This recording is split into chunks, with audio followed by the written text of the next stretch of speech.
As a manager, as a leader, I have confronted many challenges in managing people in my career. The question is how to manage people effectively. Is there a particular way you can do that? That's a very tough question to answer because humans are emotional beings. However, I found a really interesting model developed by Kim Scott, and this model is called Radical Candor model or Radical Candor framework. You can use this model managing people effectively as well as communicating them with effectively. Please spend time with me. I will explain this in detail to you. I promise you this will be a life-changing video in developing your managerial skills as well as leadership skills. Kim Scott Radical Candor model or framework provides a very simple but a powerful tool which enhances your managerial skills as well as your communication skills. It's having major two axes. One is vertical axis, it's called caring personally. The horizontal axis called challenging directly. Now the whole framework is dependent on care personally and challenge directly.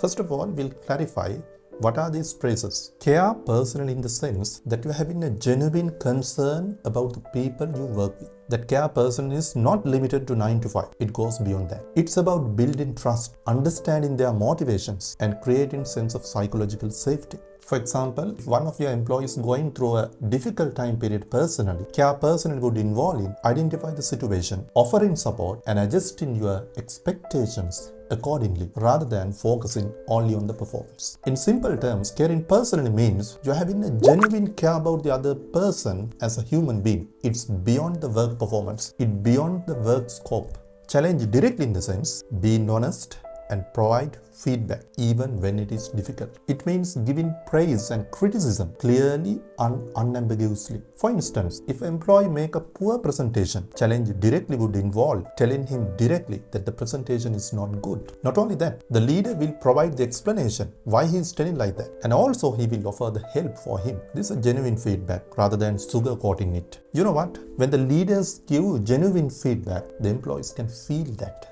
The employees can feel the genuinity and as well as the authenticity. Now look at this framework. On the vertical axis, there is care personally. On the downside, you can see not care personally. Challenge directly is on the horizontal side. On one side, you can see challenge directly. On the other side, not challenge directly. Now, based on these qualities of a manager, we can identify 4 types of managers. One is radical candor. They follow the radical candor approach. Then the next one is ruinous empathy. Then the third one, obnoxious aggression. The fourth one, manipulative insincerity. Now, we'll go through one by one. I'll give you practical examples to showcase you these approaches. Now, the best approach is radical candor. Here, you genuinely care about your employee. At the same time, you're not going to sugarcoat him or her. You just give the right feedback so he can improve. One of the biggest advantage of this method is the employee or your report knows that the feedback is coming from a genuine source. Therefore, he try to correct his mistake. Assume I'm your manager. Now you make a presentation. I'm telling you, you have created the presentation really nice way. But the slides 7 and 8, they are not up to the standard because you are going to make this presentation for non-financial people. Therefore, you just want to correct them. You just want to put it in a way that the non-financial people can understand your slides. I'm telling you this because I want you to shine in the presentation tomorrow. Or you can say once you made a presentation in front of your audience, in front of your team, this particular person has made the presentation really nice way and it has explained everything to the clients. And because of that reason, we won the deal. You know, when you genuinely care about the other person, even you give the criticism, the other person will accept it in a positive way because he can sense that. But the challenge is you have to have significant emotional labor for this kind of an approach. You have to have the gut to directly tell your subordinate or the report when he's doing wrong. Not only that, you have to give the praise as well. The employees who are working under this type of a leader, they get improved, they get groomed. Most probably after Winfrey, Steve Jobs, this type of leaders, they fall into this category.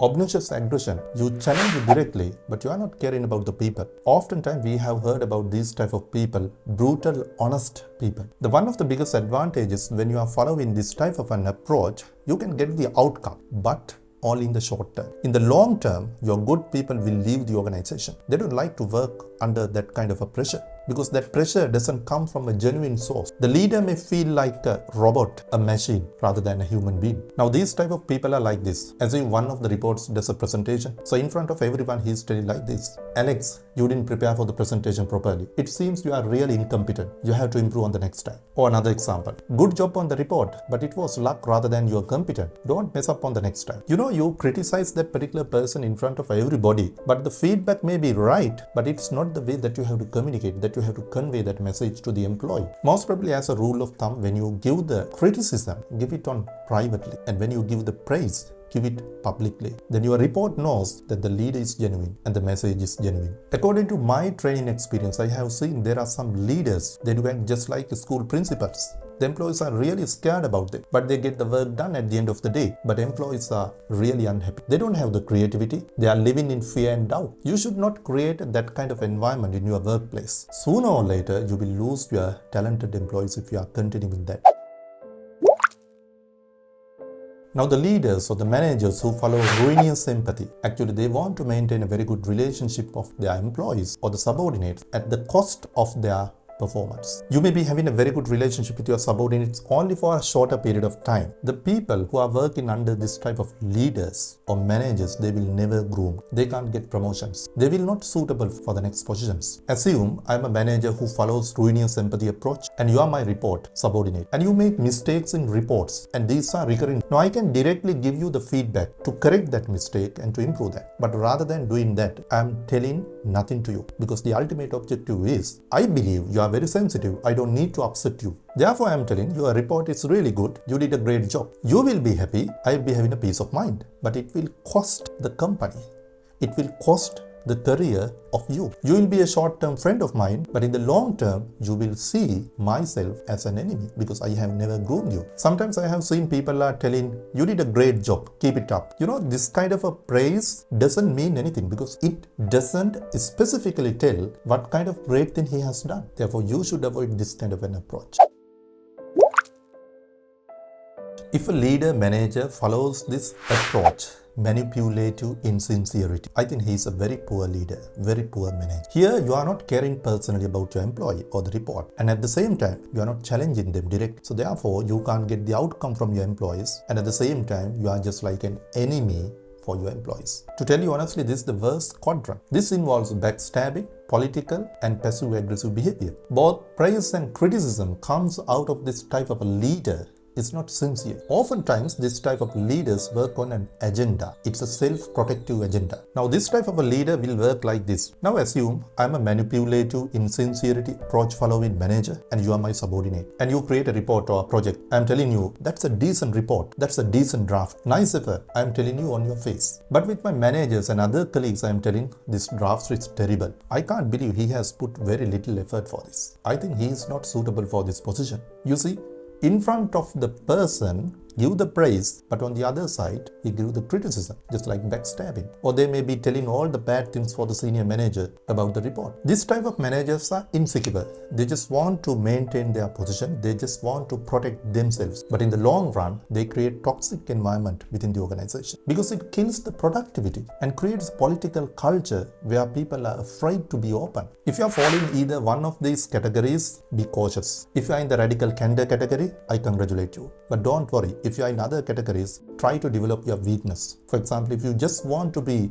a caring person, you just want to develop your emotional intelligence. And if you just want to develop challenge directly, you have to develop the skills of assertive communication. When I am conducting training programs for the audiences, which include managers, leaders, and the aspiring managers, as well as senior managers, I develop these skills with many case studies, practical examples, and other effective methods. If you wish to know more about my leadership training program, please read below. You can get more information. I'll see you soon with another video like this. Good luck.